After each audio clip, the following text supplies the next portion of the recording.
Yooyyaa akkam jirtuu dhaggeeffattootaa fi daawwattoota keenya kabajamoo nagaan keenya Oromummaa bakka jirtanitti isin haa qaqqabu. Oduu ammee tarkaanfii waraana bilisummaa Oromoon isiniif dhiyeessaa ani daandii Elemooti. Gootichi waraana bilisummaa Oromoo godina Iluu Abbaa Booraa magaalaa Daarimuu seenuun magaalaa Aranii qabachuu beeksise.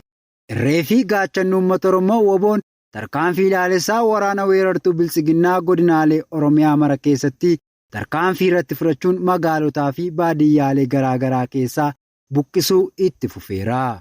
Abdii fi gaaddisni saba Oromoo imala gara Finfinneetti godhu itti fufuun har'a ganama Agayya 11 bara 2022 godina Iluu Abbaa Booraa ona Daarimuu magaalaa Aranii keessatti tarkaanfii humnoota barcuma siyaasaa Abiy Ahmed tiksan irratti fudhateen ganama toora sa'a 12 itti seenuun magaalattii keessaa olii fi gadi ari'uun magaalaa keessaa buqqisee jira. Tarkaanfii leenconni ilmaan Oromoo waraana weerartuu irratti fudhataniin waraana Abiy Ahmed irraa battalatti namoonni 60 yoo du'an 35 madaa'an 10 harkaan qabamaniiru. Kana malees lola kanaan meeshaan irraa hiikamee bireena 3 qawwee keemii 35 isnaayipera 2 rasaasa garaagaraa 10,000 fi meeshaalee waraanaa adda addaa hidhannoo 25 waliin irraa hiikuun dantaa qabsoo bilisummaa Oromoof galii taasisee jira. Hanga gabaasni kun qindaa'etti ona Daarimuu magaalaan Aranii gooticha waraana bilisummaa Oromootiin kan dhuunfatamtee jirtu yoo ta'u magaalattii keessatti lola kanaan uummanni nagaan tokkoyyuu kan hin miidhamne ta'uu qondaalli waraana bilisummaa Oromoo